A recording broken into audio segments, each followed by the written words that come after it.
Behind every music legend lies a story that fans never truly see. The glittering stage lights and sold-out concerts tell only half the tale. Maurice Gibb was known worldwide as one-third of the Bee Gees. But at home, he lived an entirely different existence that his wife Yvonne has finally opened up about after years of silence. What she reveals is both heartbreaking and beautiful, showing a side of Maurice that the world never knew existed. Before we dive into video, please subscribe our channel. Maurice Gibb was not just a disco king or a talented musician who helped define an era of music. He was a husband and a father, and a man who struggled with demons that the public rarely witnessed. His wife Yvonne Gibb has spent decades protecting his memory, but in recent years she has begun sharing the real Maurice. The man behind the falsetto harmonies and the glittering stage performances lived two completely different lives, and the truth is far more human and complex than anyone expected. This is not a story of scandal, but rather a story of struggle and love and the price of fame. The world knew Maurice as the quiet Gibb brother. While Barry commanded attention with his leadership and Robin captured hearts with his unique voice, Maurice often stood in the middle both literally and figuratively. He played multiple instruments and wrote beautiful melodies and kept the Bee Gees machinery running smoothly. To millions of fans, he was the steady one, the reliable one, the brother who kept everything together. But when he came home to Yvonne, he transformed into someone completely different. This was not about scandal or secret affairs. This was about the stark divide between public perfection and private struggle. It was about a man trying to be everything to everyone while losing himself in the process. Yvonne Gibb first met Maurice in 1968 when she was just 18 years old. She was a former Miss Edinburgh working as a model, and he was already famous as part of the Bee Gees. Their meeting was not the stuff of fairy tales. In fact, Maurice was married to his first wife, Lulu, at the time. But fate has a way of bringing people together, and years later, after his divorce, Maurice and Yvonne reconnected. The connection between them was instant and powerful. Yvonne saw something in Maurice that others did not see. She saw beyond the fame and the talent. She saw a man who needed love and understanding. Their romance blossomed quickly. In 1975, they married and began a life together that would span nearly 3 decades.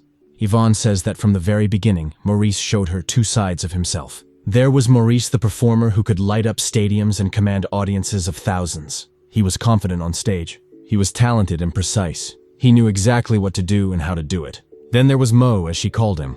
Mo was the gentle soul who loved nothing more than being home with his family. These two versions of the same man were so different that sometimes even Yvonne struggled to reconcile them. How could the same person be so confident in public yet so insecure in private? It was a question that would define their entire relationship. According to Yvonne, the public Maurice was confident and talented, but also under enormous pressure. The Bee Gees were at the height of their fame in the late 1970s, with Saturday Night Fever dominating charts worldwide. The album sold millions of copies. The songs were played everywhere. The Bee Gees became a cultural phenomenon. But the pressure to maintain that success was crushing. Maurice felt squeezed between his older brother Barry, who was the natural leader, and his twin Robin, who shared a special bond that Maurice sometimes felt excluded from. Being a middle child in a famous family band created unique challenges that most people could never understand. He was essential but often felt invisible. At home, however, Maurice could let his guard down. Yvonne describes a man who was incredibly tender and loving. He adored their 2 children, Adam and Samantha. He would spend hours playing with them, telling them stories, and making them laugh. This was the Maurice that the world never saw. The devoted father who prioritized family time above everything else when he was not on tour. He would get down on the floor and build elaborate structures with building blocks. He would read bedtime stories with different voices for each character. He was silly and playful and completely present. When he was home, he was truly home. He gave his children his full attention. He listened to their stories and their dreams. He was the kind of father every child deserves. But there was a darker side to Maurice that Yvonne has been brave enough to discuss. The pressure of fame and the challenges of being in a family band took their toll. Maurice struggled with alcoholism for many years. Yvonne has spoken openly about how alcohol became his escape from the stress and expectations that weighed on him constantly. This was the part of his double life that caused the most pain for everyone who loved him. Addiction does not discriminate. It does not care if you are famous or talented or loved. It takes hold, and it does not let go easily. She recalls nights when Maurice would drink heavily, trying to numb the pain of feeling like he was not quite good enough, or not quite as important as his brothers. The alcohol made him a different person. He could become withdrawn and moody. The gentle Mo would disappear, and in his place was someone angry and unreachable. Yvonne stood by him through these dark times, never giving up on the man she loved. She saw beyond the addiction to the hurting person underneath. She knew that the drinking was a symptom of deeper pain. Maurice was struggling with feelings of inadequacy and self-doubt. He questioned his worth. He wondered if he mattered. These thoughts drove him to drink, and the drinking made the thoughts worse. The double life Maurice led was not about secret affairs or hidden scandals. It was about the contrast between the superstar the world adored and the vulnerable man struggling with his own insecurities and addictions. Yvonne has explained that Maurice felt he had to be perfect in public. He could not show weakness or vulnerability. The Bee Gees had an image to maintain, and Maurice felt responsible for upholding it. Every smile for the cameras took energy.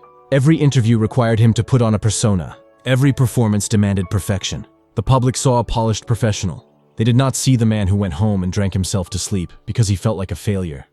In the early 1990s, Maurice hit rock bottom. His drinking had become uncontrollable, and it was affecting his health and his relationships. Yvonne gave him an ultimatum. She told him that he needed to get help or she would leave. She loved him deeply, but she could not watch him destroy himself any longer.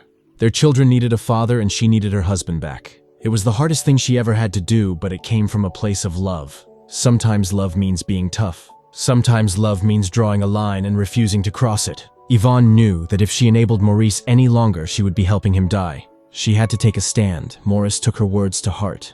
He entered rehabilitation and committed himself to sobriety. Yvonne says this was when she truly got her husband back. The Maurice who emerged from treatment was lighter and happier. He had confronted his demons and won. For the final decade of his life, Maurice was sober and present in a way he had not been for years. This transformation was nothing short of miraculous for those who witnessed it. The fog lifted. The anger disappeared. The real Maurice emerged. He was kind and funny and engaged. He was the man Yvonne had fallen in love with all those years ago. Yvonne describes this period as the happiest time of their marriage. Maurice was fully engaged with his family. He and Yvonne would take long walks together and talk for hours. He reconnected with Adam and Samantha, building stronger relationships with both of them. He also threw himself back into music with renewed passion, creating, not because he had to, but because he loved it. The joy had returned to his life, and everyone around him could feel it. Music was no longer a burden. It was a gift again. Maurice experimented with new sounds and new techniques. He collaborated with other artists. He mentored young musicians. He was alive in every sense of the word. The double life he had lived for so long began to merge. Maurice started being more honest about his journey. He spoke about his alcoholism and his recovery, hoping to help others who were facing similar battles. Yvonne was incredibly proud of him for this courage. It took tremendous strength to admit vulnerability, especially for someone who had spent decades hiding his struggles from the public eye. Maurice appeared on talk shows and gave interviews where he discussed his addiction openly. He wanted people to know that recovery was possible. He wanted to give hope to those who were suffering. But tragedy was waiting around the corner. On January 9, 2003, Maurice complained of severe stomach pain. Yvonne rushed him to the hospital where doctors discovered he had a twisted intestine. He needed emergency surgery, but complications arose during the procedure. Maurice suffered cardiac arrest on the operating table. Despite the efforts of medical staff, they could not save him. Maurice Gibb died on January 12, 2003 at the age of just 53. The news shocked the world. Fans could not believe that one of the Bee Gees was gone. But for Yvonne, the loss was personal and devastating. Yvonne was devastated. The man who had been her partner for nearly 3 decades was gone. She had stood by him through addiction and recovery, through the pressures of fame and the quiet moments of family life. Now she faced a future without him. In the immediate aftermath of his death, Yvonne was protective of Maurice and his legacy. She did not want the focus to be on his struggles. She wanted people to remember his talent and his kindness. She wanted the world to know Maurice as she knew him, not just as a musician, but as a human being who had loved and been loved. Over the years, however, Yvonne has become more open about the reality of their life together. She has shared that living with Maurice was not always easy. The pressures he faced as a member of the Bee Gees were immense, and they affected every aspect of their life. She has talked about the loneliness she felt when he was on tour for months at a time, or when alcohol created a wall between them that she could not break through. There were nights when she cried herself to sleep. There were days when she wondered if their marriage would survive, but she never stopped loving him. She never stopped believing in him. But Yvonne has also emphasized that Maurice was the love of her life. She understood that the challenges they faced were not because he did not love her, but because he was fighting battles within himself that had nothing to do with their relationship. She recognized that fame is not glamorous behind closed doors. It comes with pressure and expectation and scrutiny that can break even the strongest people. Maurice was strong, but he was also human. He had limits. He had breaking points. And when he reached those points, he turned to alcohol because he did not know what else to do. One of the most touching revelations Yvonne has shared is about Maurice and his music. She says that many people assumed Maurice loved performing and being on stage, but the truth was more complicated. He loved creating music. He loved the process of writing songs and experimenting with instruments and working in the studio. That was where Maurice felt most alive. In the studio, he could try things. He could fail. He could experiment. There was no audience judging him, but performing live was often stressful for him, especially during the height of Bee Gees mania. The crowds were enormous. The expectations were high. One mistake, and thousands of people would notice.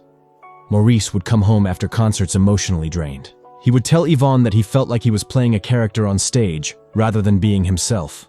This disconnect between who he was and who he was expected to be contributed to his drinking. Alcohol helped him cope with the dissonance, but it also made everything worse. It was a vicious cycle that nearly destroyed him. He would drink to feel better. Then he would feel guilty about drinking. Then he would drink to forget the guilt.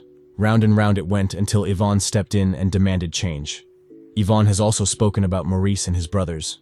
The Gibb brothers had a complicated relationship. They loved each other deeply, but they also competed and clashed. Maurice was often the peacemaker, trying to keep Barry and Robin from fighting. This role took an emotional toll on him. He felt responsible for holding the group together, and when tensions arose, he blamed himself. If Barry and Robin fought, Maurice thought it was his job to fix it. If the music was not working, Maurice thought it was his fault. He carried the weight of the group on his shoulders, and it was a heavy burden. At home, Maurice would confide in Yvonne about his frustrations with his brothers. He loved making music with them, but sometimes he felt overlooked or undervalued. Barry was the leader and got most of the credit. Robin had the distinctive voice that everyone recognized. Maurice felt like the glue holding them together, but not the star in his own right. This feeling of being in the middle of being essential but invisible weighed heavily on him. He wanted recognition. He wanted to be seen. But he also did not want to cause conflict. So he stayed quiet. He played his role, and he suffered in silence. Yvonne would reassure him that his contributions mattered. She would remind him that the Bee Gees would not exist without him. His bass playing and keyboard work and harmonies were essential to their sound. She was his biggest champion, always believing in his talent even when he doubted himself. She saw his worth even when he could not see it himself. She told him every day that he was talented and important and loved. Sometimes he believed her, sometimes he did not, but she never stopped saying it. After Maurice died, Yvonne had to rebuild her life. She focused on their children, helping them navigate their grief while dealing with her own. She also became involved in charitable work, particularly causes related to addiction and recovery. She wanted to honor Maurice by helping others who were struggling the way he had. Turning pain into purpose became her way of keeping his memory alive. She spoke at events. She raised money. She shared her story. And in doing so, she helped countless people who were fighting their own battles with addiction. In interviews, Yvonne has been candid about the grieving process. She says that losing Maurice felt like losing a part of herself. They had built a life together, and suddenly she was alone. She had to figure out who she was without him. It was not easy, but she was determined to move forward in a way that would make him proud. Some days were harder than others, but she kept going. She got out of bed. She took care of her children. She honored his memory, and slowly she began to heal. Yvonne has also worked to protect Maurice and his legacy. When the Bee Gees were inducted into various halls of fame or when tribute concerts were held, she represented him with grace and dignity. She shared stories about his talent and his heart, making sure the world remembered him not just as a musician, but as a human being. She became the keeper of his story. She made sure that people knew the real Maurice, not just the celebrity but the person, the father, the husband, the man who struggled and overcame and loved deeply. One of the most powerful things Yvonne has revealed is that Maurice kept journals. In these private writings, he expressed thoughts and feelings that he never shared publicly. After his death, Yvonne read through them and discovered just how much he had struggled with self-doubt and anxiety. He wrote about feeling inadequate and wondering if he was good enough. He also wrote about his love for his family and his gratitude for Yvonne and her unwavering support. Reading his words was like hearing his voice again. It was painful, but also precious. Reading these journals was both painful and healing for Yvonne. It was painful to see how much Maurice had suffered internally, but it was also healing to understand him better. She realized that he had been fighting battles she did not fully comprehend at the time.